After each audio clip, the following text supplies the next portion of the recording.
think I want to start this off by sharing an anecdote about how I became like a fan of your band.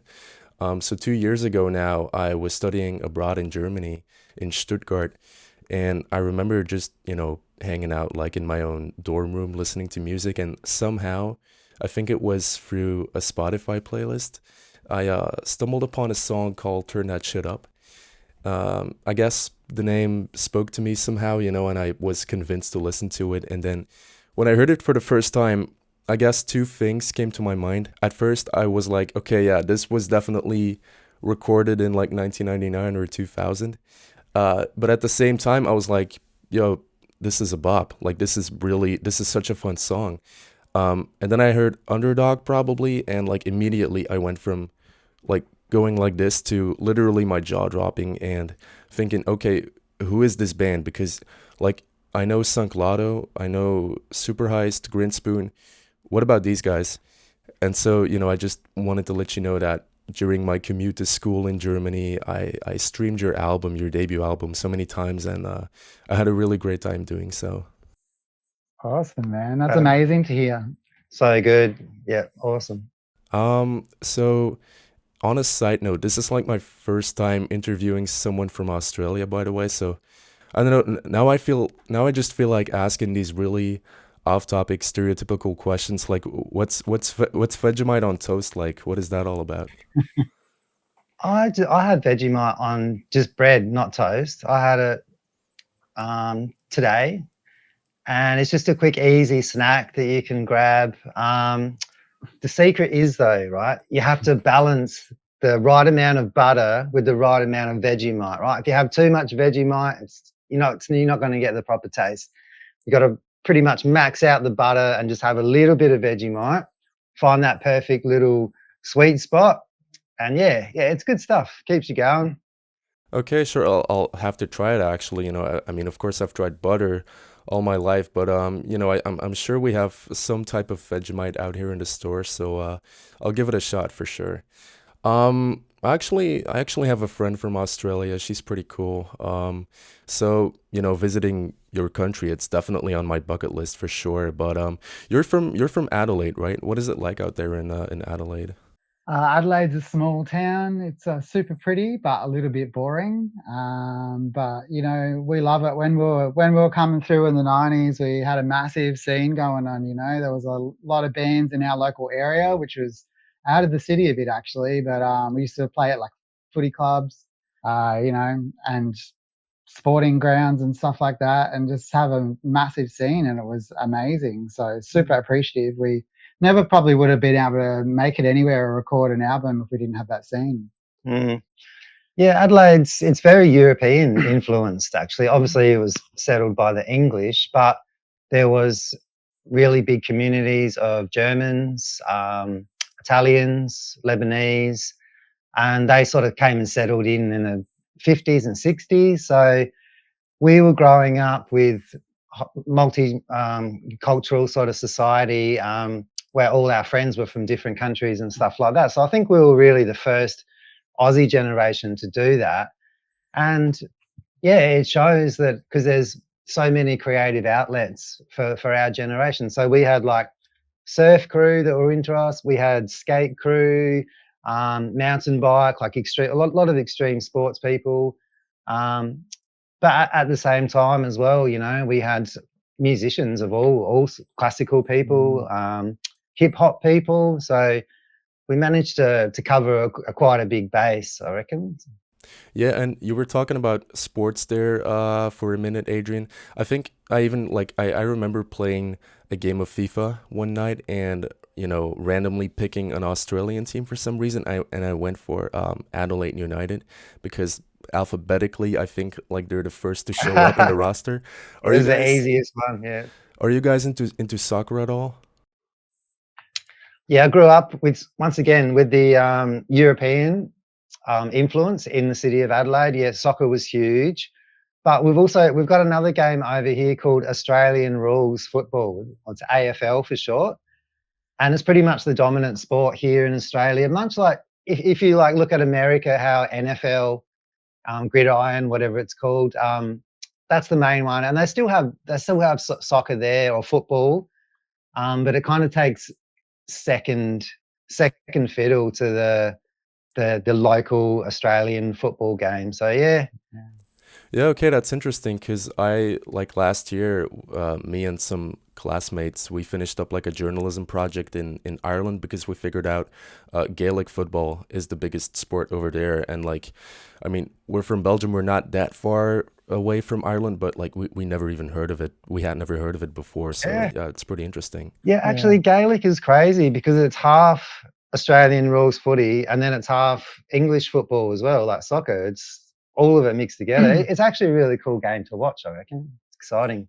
It's crazy, yeah. Yeah, we gotta. I guess we gotta talk about music as well. So, and your band specifically. So, how did Testeagles form? Like, Matt, were you and your brother just jamming for some time until you decided on like getting a bass player, or how did the band come together? Yeah, that's pretty much it. Um, of course, you know, 80 and I, we're brothers. So after school, we'd get home and 80 would get on the drum kit, I'd get on the guitars, and we'd just muck around at first and have fun. After a little while, we had a few riffs that turned into songs and then turned into a set. And we were like, yeah, we need a bass player. So we actually, our original bass player was just a friend of ours that we used to skate and surf with. And he basically started playing bass when he came into the band. And the songs were pretty simple. They was kind of really punk influenced, simple chords and simple riffs. It wasn't that too much technical, but it was a shitload of fun. And it suited our community where we were growing up. As I said, it was all skaters and surfers, and they were into the punk. And you'd go to a local gig, and there'd be 200 or 300 people there moshing, stage diving, and all this sort of thing. So I guess we were kind of molded by our environment in a lot of ways. Sounds like a lot of fun, to be honest. And what year was this exactly when you guys really started out as a band? Oh, probably would have been 94 or something by the time we actually got it together. But yeah, even as little kids, Matty and I were obviously, living in the same house, jamming. I think we both started playing guitar together, and to be honest, this guy was just too good, and I couldn't keep up with him, so I had to change instruments.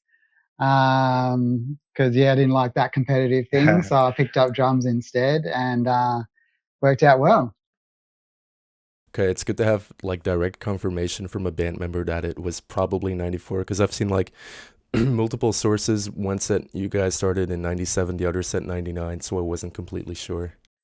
Oh, got you. Yeah, well, it depends when you call it kind of official. I think we played a birthday party in '94, and maybe like one other like backyard party or something like that, and then didn't actually like properly record or do anything till like '95, I think. Yeah, I think our first release was 96. So I guess on the outside scene, we weren't recognised until about 95, but we were already playing, as 80 said, the local soccer clubs, the local football clubs, late 93, early 94, I reckon. Yeah. Yeah, okay, sure. So you guys were talking about like the Adelaide scene for a while there. Um, do you guys think that by the time your like official debut album, Non Comprehendes, by the time that album came out, do you think the Adelaide scene had like changed significantly already? Did you notice any like just changes in like the musical direction of the scene? Well, it was kind of an outside factor changed everything a lot, and it's called a pokey machine. So Adelaide had a great music scene, lots of little venues, and the pubs were happy to have bands because they would bring people in, people would drink lots of grog, and they would make some money. Um, but, you know, people would make a mess, they act like drunk idiots, and the bands are loud and hard to get along with. Once they found out that they can put pokies in the back room instead of having a band, a lot of those small venues shut down, and we were down to like about 4 or 5 gigs, but the scene was still as strong as ever. There was big influence from bands like Mark of Cain, Iron Sheiks, Clowns of Decadence.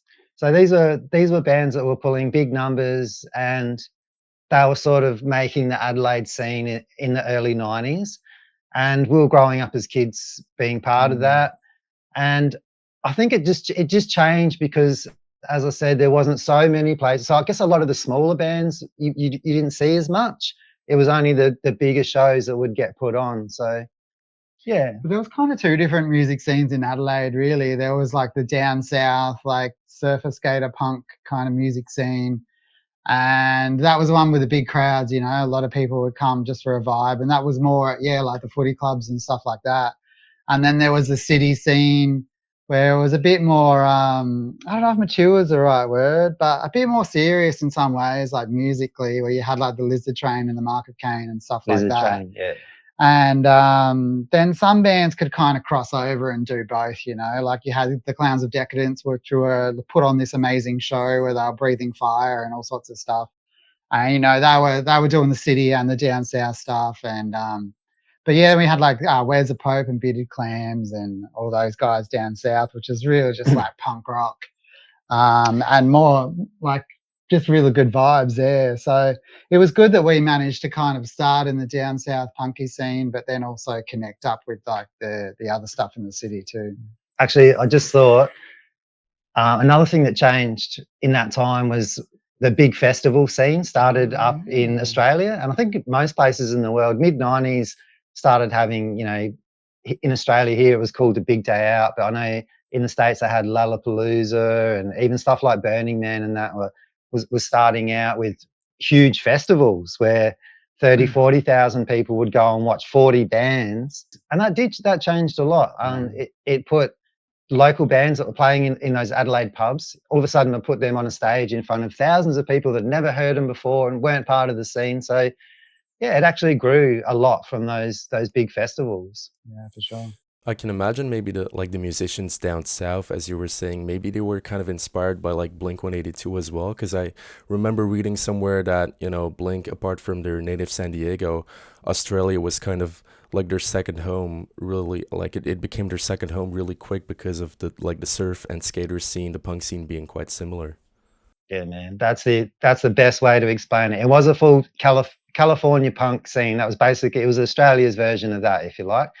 And then, as Adi said, the city was different because that was more like a Seattle scene where, as Adi said, the bands were a bit more, you know, about music rather than stage diving, I guess. I enjoy both, to be honest. That was a good comparison. Not that we've had quite the success with bands, but yeah, Adelaide and Seattle are kind of similar. You know, it can be cold through a whole bunch of the year, and I think that lets people sit inside and be creative and make music. Yeah, all right. Interesting. So I, like, on a personal level, don't really know anyone else who like knows your band, at least not here in Belgium. Therefore, That's cool.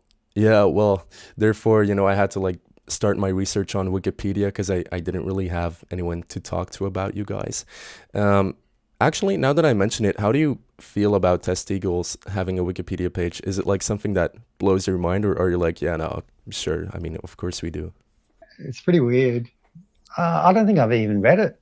Ah, I haven't checked it out, but look, most wiki pages I think kind of tell 85 truth, and then maybe there's some other stuff, some grey areas mixed in there.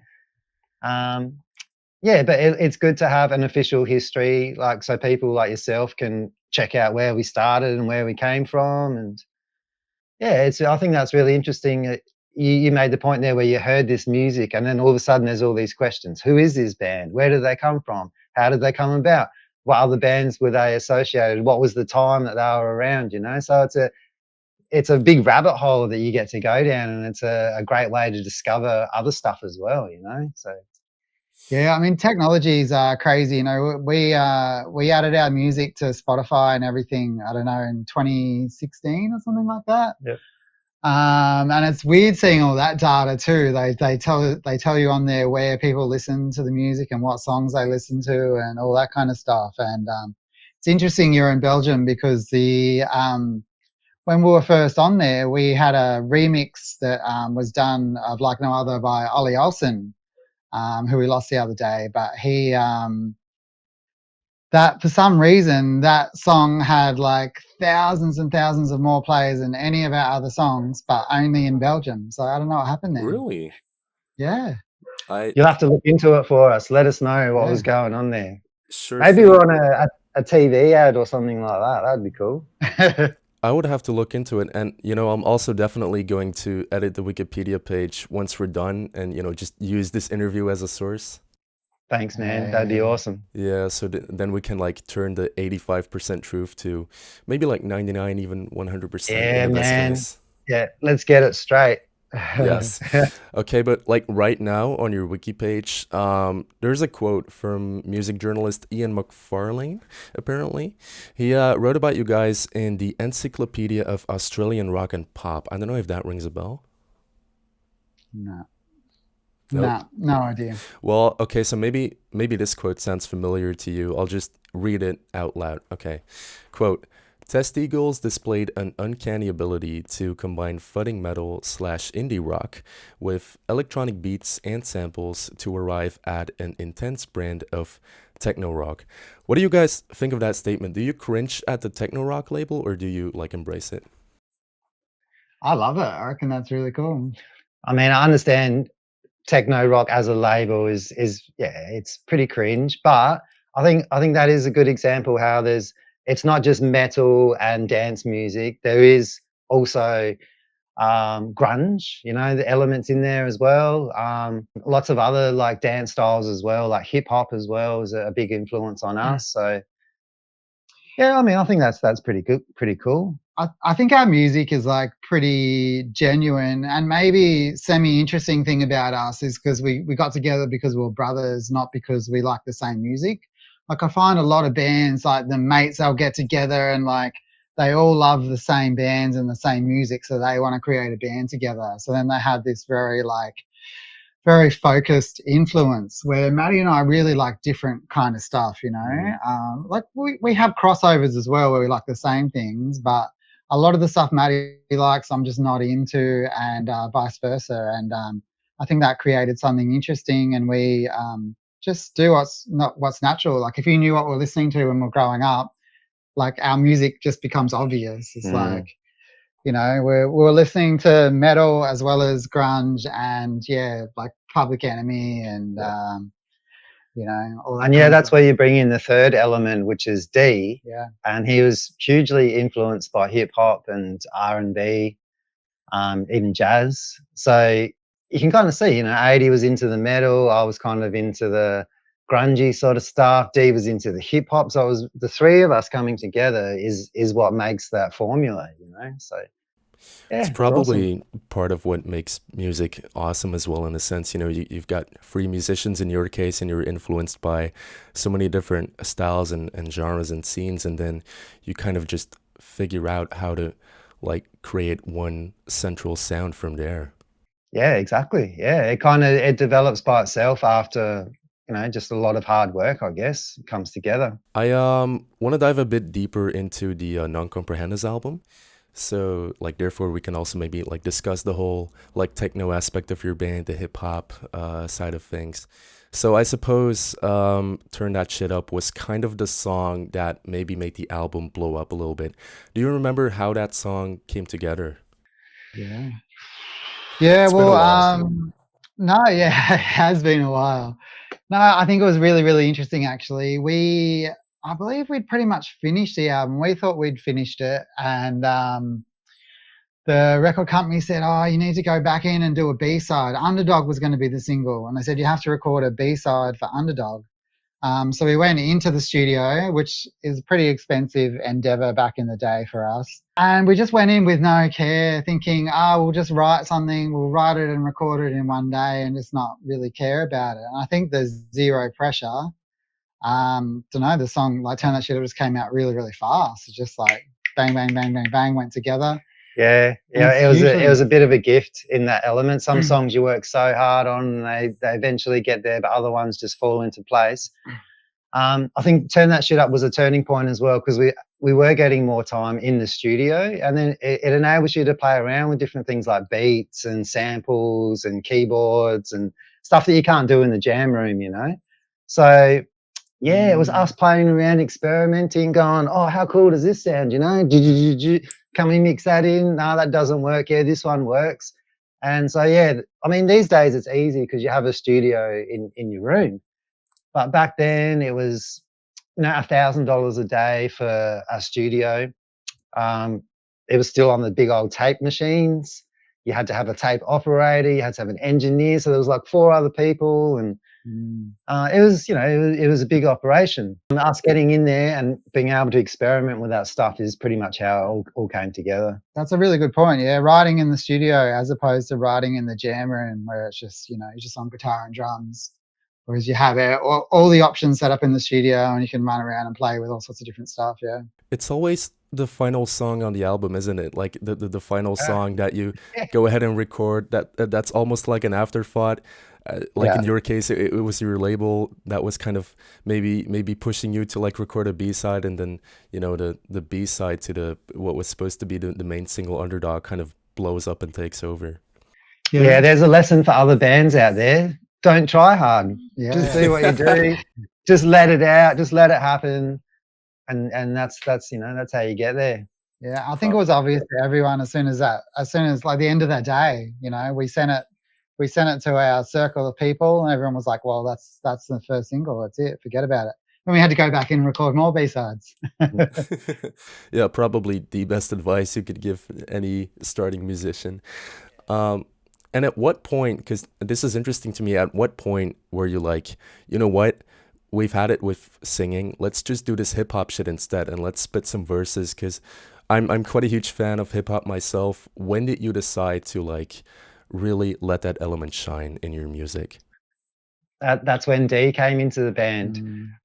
We had elements of it already, but when Dee came in, he's just such an awesome rhymer and lyricist as well. He writes amazing lyrics. So, as he brought that into the band, we became more accepting of it, and we just wanted to utilize that amazing talent that it had. He was kind of wasted on just playing, rock songs or whatever.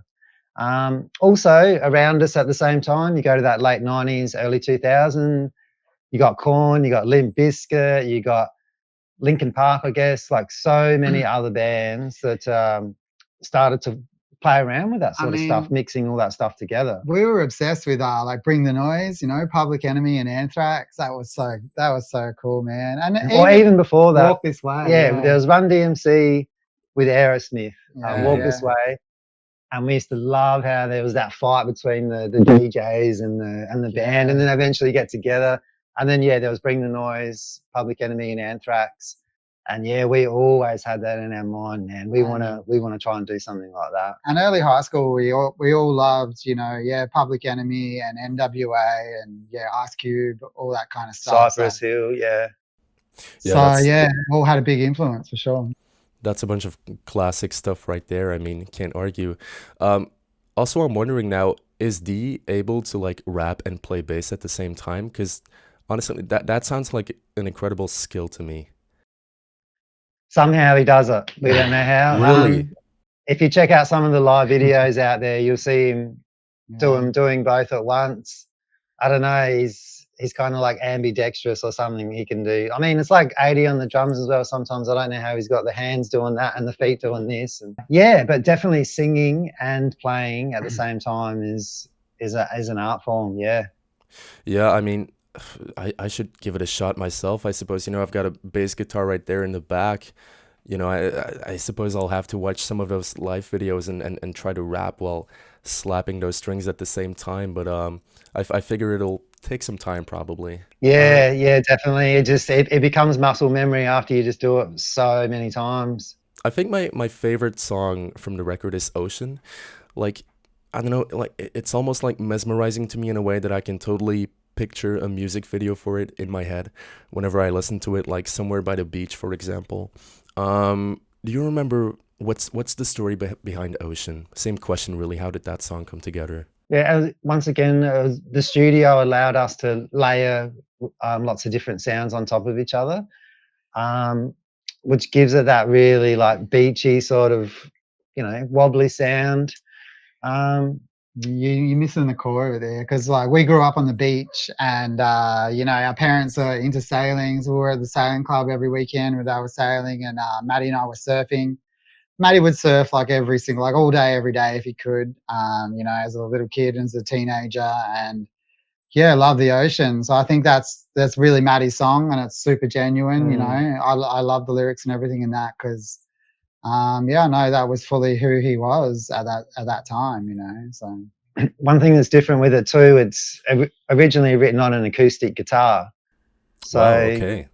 yeah, well, so that's where the melody in the singing's coming from, and the basic chords in the background. So we've taken that acoustic song, and 80's put his drumming on there. We've put some nice chunky sounds on there, and some other influences that come in there that you might not pick straight away is there's kind of a Police thing going on, like a Sting. Police with a little bits of reggae type dubby vibes in there as well. So yeah, it is. I'm glad that you appreciate it because it's a different song for us, but I think it is one of the ones that our fans love the most. Yeah. Interesting. Now, here's another like stereotypical question for Australians I just came up with. Is it like usual for families who grew up in like Adelaide, for example, any coastal city or town in Australia, like does at least one of the kids automatically try surfing? oh yeah, Absolutely. yeah. You Yeah. don't have a choice. Yeah, Yeah. you surf. That's it. You Awesome. surf, yeah. It's definitely part of the culture, and there's also like surf life saving, which is a big thing as well. We need that over here with the oceans in Australia. So yeah, one way or another, you're involved in something on the beach. Definitely, yeah. So what I said before about the album blowing up, do you remember like what went through your head when it debuted at number 8 on the Australian chart all of a sudden? Yeah, it was crazy, man. So crazy. I remember we were kind of hoping when it came out, we were like, oh, let's hope we can make either a single or the album into the top 100. Can we get 99? Can we just see our name in that chart? And yeah, the morning the charts came out, our phones were like blowing up at like 6 in the morning, and it was going crazy. And yeah, number 8 in Australia and number 1 in South Australia. And that day was nuts because we had to go straight into Sony in the city, and they had the news, like the 6 o'clock news were filming us, asking our story, and it's so Yeah, unexpected and wild, it's man. pretty surreal, that sort of stuff. Like it doesn't really hit home for quite a while. But I was really surprised because we're not a mainstream band. Our music was, quite out there to sell so many records and to reach such a wide audience. So that was really encouraging. But I think for me, the first time that it really hit home was we were playing in a country town in outback Australia, and I went for a walk during the day to get some lunch or whatever, and I was crossing the traffic lights at the intersection, and this car full of rev heads pulled up, this big car revving the engine, and they were playing Underdog in the car, and all of them were sitting there bouncing and singing it out the windows, and I was standing at the lights, and they were looking straight at me, but they didn't know it was me. And I was watching him, and I just loved it so much because that's exactly what we used to do as kids. We'd drive around our local thing and we'd be pumping our loud music. So Yeah. that's when it really hit home. They're like, holy shit, we're an actual band, like we're out there, we're doing it. In Outback Australia as well. I mean, I suppose that was quite unexpected. It's absolutely amazing. Yeah. The final song I wanted to discuss is Like No Other, because I remember when I first like listened to that song, the intro, I was like, hold up, am I at a rave party all of a sudden? I've never been to a rave. Is this what it feels like? Can you maybe explain to someone like me who's not necessarily educated when it comes to like the technical side of like music production, how do the electronic and ravey elements come together in your songs, and how do you translate it live? Because I don't think like you guys ever worked with a DJ. Maybe you did. I don't know. See, once again, at in those mid-90s, as I was talking about the festivals, there would be a heavy stage, there'd be a rock stage, but there would be, they called it a boiler room over here. We have those too. Yeah, and so that would be the place where your techno-y rave stuff, and we would go and check it out, and we would pick up on there's an ampy vibe, like the tempo pumping, people all getting into it, and that same energy is in our music already, but you're just bringing it out in different sounds, right? So we're adding guitar into it, but it's still the same feeling, the same energy that's coming out of it. As far as how the sounds come together, once again, the technology wasn't there back in the mid-90s.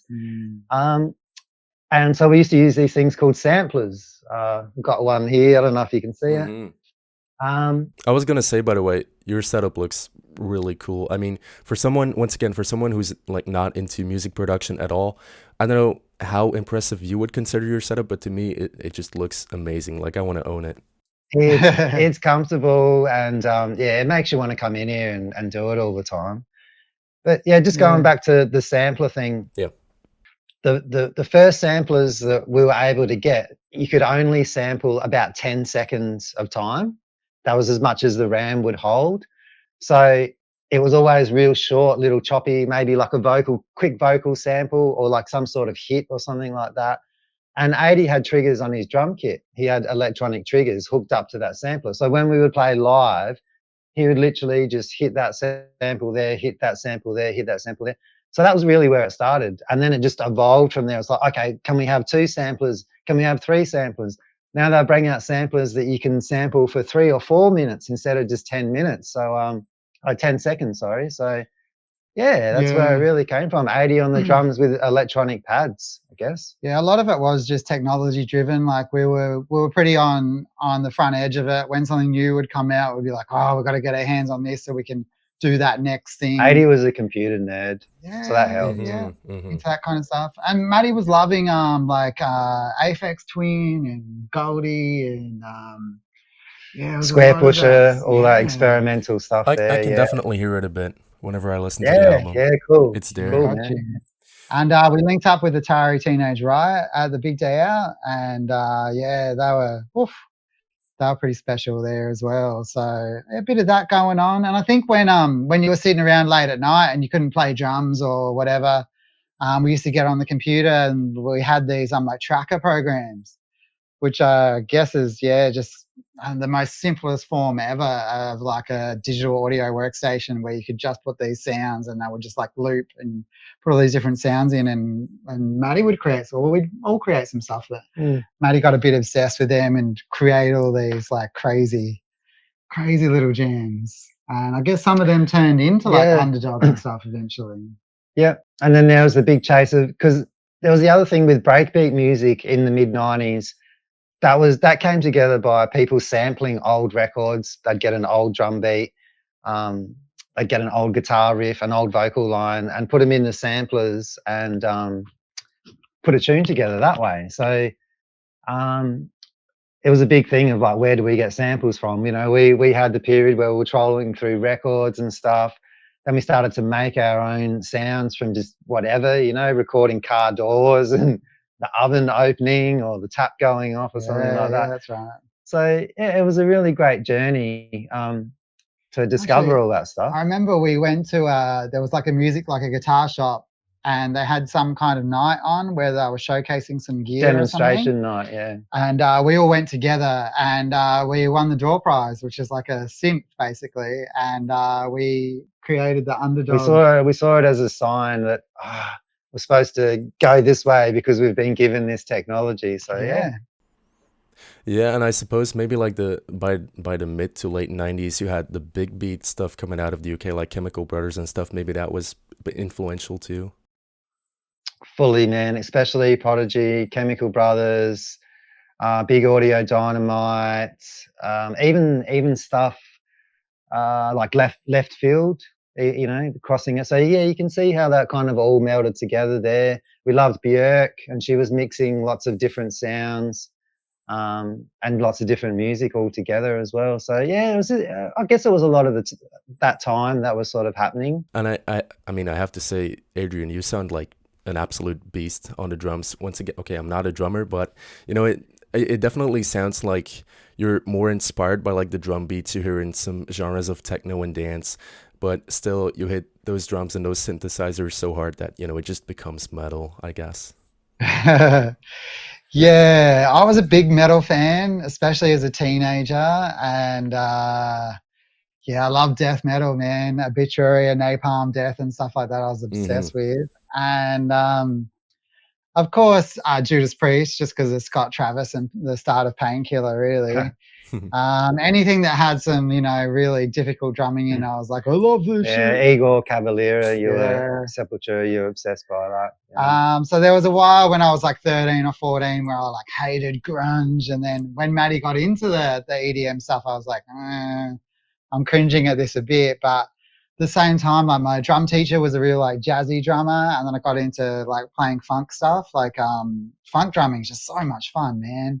Like if you just want to like have a good time when you're playing drums, just play some funk shit. Especially when you have like D on the bass and he's like slapping away. It's just like great vibes. So eventually, and you mature a little bit and like start to appreciate other music and mix it all together. So yeah, keep it interesting. Now, seeing as I write for the New Metal Agenda, I'm kind of maybe obligated to ask a question about the new metal scene, because I don't know how long it took for it to like make its way to Australia, but I guess it maybe wasn't like very unsurprising that Non-Comprehendus eventually like received the new metal stamp.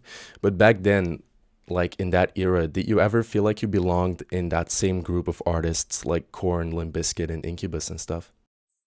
Yeah, I think so. I mean, obviously, we definitely had our own slant on it, but yeah, we did feel like it was part of that movement and that influence. I would say, anyway. I don't know.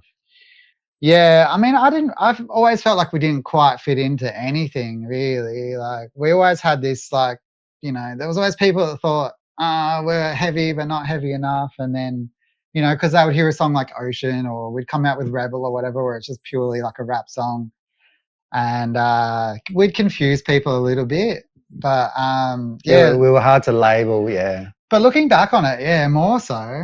And and obviously like when we did the Big Day Out and all that kind of stuff, we played with Korn and Limp Bizkit and all that on those shows, and yeah, that was a vibe. Those years were highlights for real. Actually, now that you mention it, did you ever get to play with Silverchair as well? Because I know like they're one of the biggest like alternative bands coming out of Australia, and I know that they toured with Korn as well at one point. Did you ever meet them? Yeah, we played a few gigs with the Silverchair boys in the earlier days before they became world famous and that. But yeah, that's such a great story. Silverchair, like as Aussie musicians, we're super duper proud of them and we're influenced by them, and yeah, it's it makes you realize that no matter where you're from, you can take it to the highest level, sort of thing, so Sure. Yeah, for real. They were an influence on a professional level, because they just had everything locked down with their gear and their sounds and everything, and the way their team put it together. And yeah, we played a few shows with them early on as well, which was pretty cool. And they were great guys, yeah. And you probably, I mean, I can imagine you must have like seen the potential, because if I'm not mistaken, they were like incredibly young, still teenagers when they were coming up. Yeah, absolutely. I mean, we were blown away from their first album, which is when they were really young. I think like 15 or 16 or something. Something like that, yeah. But they just kept getting exponentially better from album to album to album. You kind of expected them to bring out another first album, but wow, it just kept going and going and going. So yeah. So I want to talk about maybe like one more musical influence, because Matt, when I hear your riffs, I mean this goes for a lot of bands from the new metal scene, I suppose, but of course in your case I hear quite a lot of like pedals and effects, I guess. But are your riffs, are they like inspired by bands like Helmet by any chance? Because personally, I definitely hear some Helmet in there, and I know that they kind of planted the seeds for a lot of new metal's guitar work, basically. Yeah. Helmet were like one of my favorite bands, absolutely. But I would say that the main riff influence, especially when you're talking about bringing the effects into it and stuff, was a band called Prong. They had an album called Cleansing in 1990. You should check it out if you haven't heard it before. I will. Yeah, amazing guitar sounds and effects as well. Yeah, Helmet, Prong, but even with the sound effects, like I was a big fan of Sonic Youth as well. And although they're not metal, you listen to all the different things they do with guitars, and I was trying to, put elements of that in there too. So, yeah. Yeah, all right. Yeah, I kind of hear it for sure. And I'll definitely check him out. Prong, right? Wrong, yeah. Cleansing, the album's called. Prong are amazing. Yeah. The name rings a bell, but yeah, I'll check it out right away once we're done. After I'm done editing the Wikipedia page, of course, the Yeah, Testeagles of page. course, yeah. Um, so I am of course like aware of the fact that you guys already had a couple of EPs out before Non-Comprehendas. Here's my confession: I have not heard any songs off of these EPs yet. Um, you already kind of mentioned that they were kind of more punk inspired. What else can you tell me about them? Is it like so it's not really a similar sound to your debut album? Is it like widely different? It's really interesting actually because you just you spotted the Helmet influence. I think if you listen to like Chum, you'll hear it even more, I reckon. Hmm. Yeah, the earlier stuff even more so. Yeah, and it's very much more focused on the band elements. Like there was hardly any samples or keyboards in that earlier stuff. It was lots of heavy drumming, helmety type riffs. Um, the bass sound was kind of influenced by bands like Shellac and Big Black, who Mm. had a really particular sort of bass sound. Mm, Yeah, maybe a bit more screaming. We're kind of kids. You can hear it in Matty's voice. Like he's screaming, but he's a kid, you know? yeah. My voice hasn't broken yet. I don't know if we ever fully found who we were, but you can if you listen to it, you can hear that we're trying to find out who we are and what And we we're hadn't doing. had that studio time, so I think those earlier recordings are really just a representation of what we used to play live. Yeah. There's no extra overdubs and bells and whistles. This is how we jammed it out live. Whereas the debut album, we had that chance in the studio to add some icing on the cake here and there. It's hugely different. Yeah, such a tight budget on the early ones. Like we record the whole lot in a day, basically. Whereas for the album, it was like a song a day rather than like a whole EP in a day. So yeah. So when you were, screaming on those records, and you're still a kid, I mean, it was probably done without like the proper technique, right? No warm ups, no diaphragmatic breathing. Yeah, just None of shredding the that. throat. That's Watering in the eyes. that's metal. That's the spirit of metal right there, I guess, and You punk got and to shit. you got to toughen your throat somehow, right? So yeah, get it out of the way early. Put some scars on your vocal cords, and it gives it a bit of character. Sure. Um, of course, we still have to talk about like something very important because I remember receiving the news that Sunk Lotto was making a comeback, but like this was back in like 2022, maybe. It's been 2 years, I guess. And of course, 2024 has seen quite a few like music related reunions. You've got Oasis, Linkin Park, and so on, and perhaps like the unsung heroes of this like period of musicians getting back together are you guys. So I mean, you're playing a reunion show. How did this come together? How did this happen? It's There you go. sorry. Yeah, it's actually related to Sunk Loto in a way, because one of the main guys that helped them, like come out of retirement, is the same guy that got onto us. Okay. Gave us a phone And it's call, the same festival, right? and they played the same festival, yeah, Froth and Fury last year too. I'm not sure if that was their first show back or not, but yeah, he called us and he said, "Look, Sunks have done it. If they can do it, you guys can do it too." He explained the process of what they went through to get their shit back together and said, "This is how we're going to do it."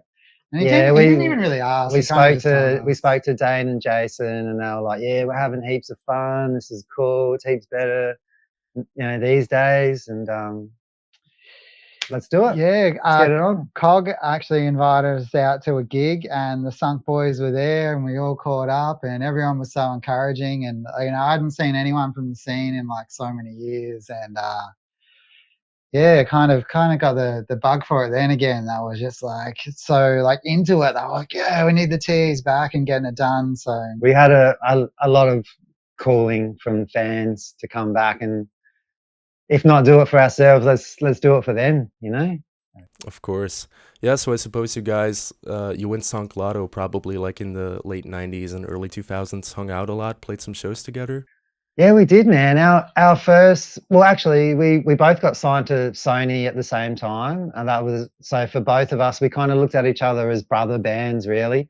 We went through a lot of the same stuff together. Our first major Australian tour was the two of us together, us and Sunk. So yeah, I really do consider him like a little brother, and definitely, you know, we'll always be close with those guys just from those early days. So I think the logical next thing for us to talk about now that you guys are definitely like playing the reunion show and stuff like that, what are the odds of you guys getting back in the studio here in this room where you know you're talking from right now, to, and I apologize for saying this, to turn that shit up again? I see what you did there. Well, there may be a possibility that that's already happening. Okay. Got to keep it under wraps. Yeah, sure. But we have been, obviously we're getting ready for the reunion show, but you know how musos are, we've been tinkering and playing around, and we might have come up with some stuff. Gotta have a teaser out there, man. Stay tuned. There should be some announcements at some stage. Just know that there's at least one dude in Belgium who's already really looking forward to it. Yeah, sick, man. Thanks heaps, man. Actually, maybe more than one dude, because you know you talked about that one song getting streamed a lot in Belgium. Maybe it was because of some sort of ad placement, and I would really have to look it up, to be honest. I mean, it sounds nothing like us. That's the weird part about it. But it's a crazy remix that really is, it's odd. I don't know, the whole thing's odd, but yeah, maybe. Now, I've been following you guys on Instagram. It's actually pretty cool over there whenever you guys post something. But I definitely was a little bit, I don't know what the right word would be, maybe a bit shocked maybe when I saw what happened to your bass player. Are you guys somehow able to share, how is he feeling these days? How is he doing? Yeah, I mean, I guess I don't want to talk for him too much. But yeah, he's got all the emotions, I guess, at the moment. You know, he's so excited, just like we are, to come back and get on the stage again. And I know I got word from him yesterday that his nerves are at an all-time high. It's funny because I feel like we were never nervous back in the day because, you know, we just did it so much. But after a long break, yeah, we're all feeling like a little bit nervous, I think. You know, he's got a lot going on in his life, so that obviously affects it too. He's been through so much, but I reckon this is the best thing that could have happened to him.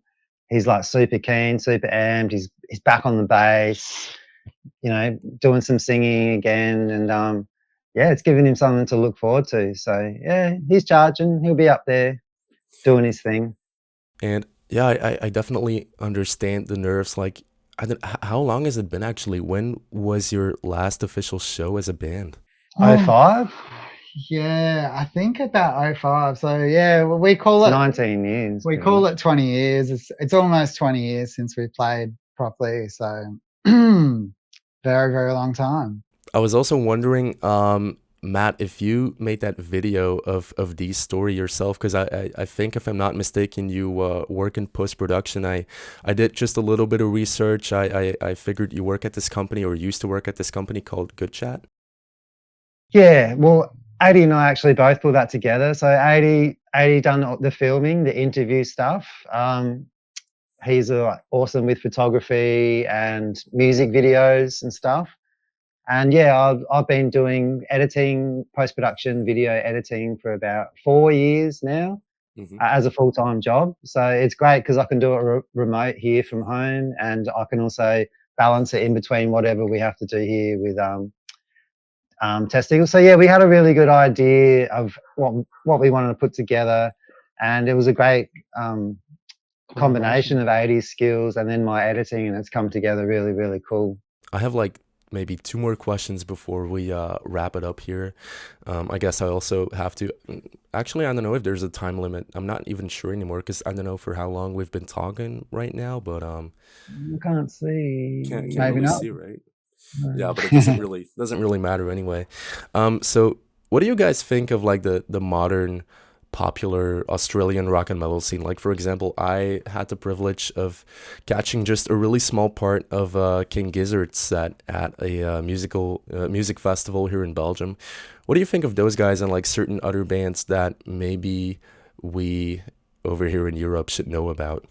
There's a huge scene at the moment. I mean, I'm a bit out of it. I'm not really in touch with those newer bands, but it's huge. We're actually super out of it, man. Honestly, since getting out of music, like, yeah, we didn't stay that connected with everything. There's still some awesome people in the industry that we've caught up with recently, and I'm so happy to see bands like Cog out there still playing and doing amazing things and pulling big crowds and just enjoying everything they do. But yeah, unfortunately, we don't really know much about what's going on with the latest stuff and all that. We're basically boomers here these days, you know. Not quite. No, But we're yeah. not actual boomers, but when it comes to Yeah, music, no, we're a look, bit I of mean, boomers. this is another reason why I'm looking forward to getting back on the scene as well, because yeah, I want to check out the talent that's out there now. Like, we've heard some totally awesome stuff. Yeah, and like Aussie bands are getting out overseas now, you know, they're coming to Europe, they're going to the States. I noticed there's an instrumental thing going on. Like I saw Sleep Makes Waves. They were freaking awesome, man. They were really cool. And yeah, just instrumentals. Just who needs a vocalist? It's another band for me to check out. Yeah, they're Yeah. worth checking out for sure. No, I saw them live a few weeks ago, and yeah, amazing band. Well, maybe you're like slowly but surely, maybe unconsciously getting back into it now that you're playing a festival again. Oh, Definitely. absolutely. And it's actually interesting, as a musician, you don't want to be too heavily influenced by the trends that are going on. So sometimes it's actually a cool thing to stay a little bit distant, be influenced by that stuff, but don't totally like obsess on everything that's out there. You kind of stifle your own style, if you go down that sort of road. So yeah, I'm definitely going to have a taste of the stuff that's out there, but at the same time, be influenced by things that aren't so tightly in that circle. I mean, you're already influenced by like a huge amount of, I mean, not a huge, but a lot of genres already. So I can imagine why you're trying to stay at least just, a little bit limited. Yeah, actually, that's a thing, is that we have to definitely limit ourselves to what we can actually play live, and Yeah. what musicians we can get to work with and stuff. For my final question, honestly, it's really kind of goofy and ridiculous, and it's just something that occurred to me while I was preparing the interview, really. And this entire time I've been like, okay, should I ask or should I just let it go? And it's Yeah, up let to it go. well, it's honestly it's up to you if you want to answer the question, but did you go for the name Testeagles because it sounds kind of similar to testicles? Absolutely. Yeah. Confirmed. Okay, so I think it was a bit of a dare. Like, again, we were kind of just kids. We weren't really taking anything seriously. We were in this this punk kind of, not that we were ever like a punk band, but we were in kind of that scene and influenced by that. And I think we'd recorded like 4 songs, and a family friend, like a dad's mate, was like, "Oh, you should call it Testicles just for fun." So we're like, "Okay, yeah, we will." And that's basically yeah. Yeah, it suited us in the beginning because, as I said, we're coming out of that surfy punk. Because it sounded like testicles, it was a catch. Like, it got around really quick. The name spread around really quickly. There was other bands that we used to play with. There was a band called Bearded Clams, so testicles kind of fitted with that. There was this whole sort of thing going on there. So We're just immature kids, really. But- let's be honest. there were one conscious decision about that name was that we didn't want to have a metal name, because it instantly, not that it's a bad thing, but it instantly like labels you as, that you're I get that that. style of music. When you hear Testicles, you don't really know what kind of music is it, like, how shall I label this? So we like that aspect of the name. Yeah. And maybe is that like an Australian thing as well? Like people just come up with different variations of names? Like you guys go by TE sometimes as well, or? Oh yeah, definitely. All nicknames and like It's like rhyming like you were slang and stuff saying like before, that. Sunk Lodo, so we call them Sunks. Right. Grin Spoon, we call them Grinners. Yeah. Um, who else Always. did? Everyone has to have a Yeah, nickname. yeah. No, Yeah, it's an that's cool. Aussie. I mean, you know, the Aussie slang. It's just it's part of it. It's a camaraderie with others. You know, instead of being real official, like, "Hello, Sunk Lodo, pleased to meet you." You come in and go, "Ah, Sunks, how you going, man? Yeah, sick." Well, really, the reason for why I asked that question about like Testeagles, how did that name come to be? It's probably because like after your performance on what was it called, like the 10:30 slot with Dylan Lewis. Um, yeah, because I think after your performance, like Dylan, the host, he turns to the audience and he's like, "Look out for the testes. They're gonna play more shows," something like that. And you clearly hear the audience laugh. So therefore, I thought, okay, yeah, that must have been funny.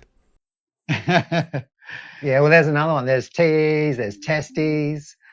Yeah, so yeah, Dylan's a funny guy. He's still out there doing his thing. We love Dylan. Yeah, he's awesome. All right. Yeah, actually, which performance was more memorable for you? Like the 10:30 slot coming on TV and stuff like that, or Big Day Out? Tough question. 10:30 slot's really weird. It's a television studio. It's just a weird environment. We weren't used to it.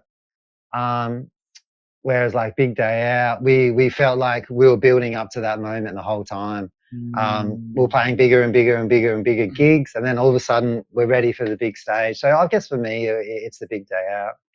Yeah, it's interesting. I feel like we didn't even really know about the TV shows until like a day or two before. Like it was not really anything we prepared for. We're on tour and then all of a sudden we were doing it. It was like, what?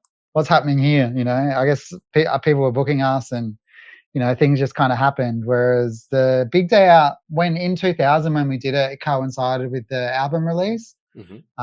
So it was, yeah, something we planned for and rehearsed for a long time, and I was part of it. And doing the whole tour was just amazing, you know, and connecting with the other bands and things like that was, yeah, probably the highlight. Man, we got to do, you know, the after parties were sick.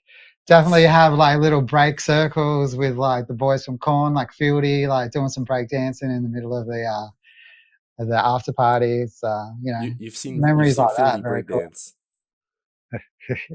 That's Very, crazy. very cool. Yeah, and like after, I also remember this is about the 10:30 slot, but like you guys after performing, I guess it was Like No Water, the song. Were you guys supposed to like play a game as well? Like was there a game segment, or was that just the host kind of, was that Dylan just joking around? Do you remember any of that? I can't really remember. I mean, Dylan was always screwing around with that sort of stuff, so I would say so. There was Yeah. a skit. Yeah, there was a skit that you and D did. Ah, But I remember I refused to be a part of it because I just hated that stuff at the time. I was like, nah, I'm not gonna do it. Not gonna do it. And I don't think they told you much. They just said, "Oh, it's going to be a skit. Yeah. You got to be in the green room at this Yeah. time or something." And then then it was kind of natural from there. But I think it was a drug related thing or something. I don't know. I can't remember. It's a long time ago. Right. Yeah. I mean, to be honest, I mean, I was probably -2 years old when all of that went down. So I know we played some other weird ones as well. We were on a show on Channel 10. What was that called? Was that Cheese TV guy? Was it Cheese TV guy? Anyway, we played on there. House and of Hits? No, that was a different one. House of Hits was a Channel 9 show, and we played on there with Lee Kernigan. Ground Zero? Which was like, Lee Kernigan was like this big country artist. Oh yeah, I think it was Ground Zero we played on, and we had the boy band Five were there. awesome. So like that stuff was pretty weird and interesting doing the mix. Whereas 10:30 slot is, you know, it's ABC, it was basically Triple J, so it was very alternative, you know, all bands from the same scene and you know, just your people really. So you felt more comfortable there. With the other ones on the commercial TV were pretty weird. Yeah, did you get a lot of airplay on Triple J? Absolutely. They were a huge part, especially when Turn That Shit Up dropped. It was on high rotation for about a month. So you couldn't go 2 or 3 hours without hearing it on Triple J. And yeah, it just, as you said, when you first hear that song, it kind of makes you want to hear more and know more about the band. So it was a perfect setup for us, really. And reaching out, and I mentioned regional, like outback country towns, reached out to all those people instead of just the cities that we were playing in. So yeah, that was definitely the spark that lit the fire for sure. Triple J was just enormous for the Australian music scene, and then even early on, we got played. Like people like Richard Kingsmill played us on like the Australian only show, whatever it was called. It was a bit of like more of a late night show, but he would play from our EPs, and I think we had an interview on there. Yeah. But yeah, when Non-Comp came out, we had like the album of the week, and we did it live at the Wireless. Yeah, I think, look, I would say most of the independent, so indie sort of undergroundy bands wouldn't be where they are if it wasn't for Triple J. I mean, you take Grinspoon, for instance, they won the Unearthed Triple J, and that's what launched them. I know Friends of Rom were Silverchair as well, hugely promoted by Triple J in the beginning. So I don't know if you guys have a radio station like that in Belgium, or it's not so much like that anymore because everyone has it, Spotify or whatever. But we do have. I mean, we definitely have a couple of like state-funded radio stations as well, and then like a myriad of independent stations and stuff like that. But one of like the main central state-funded stations, Studio Brussels is what you call it.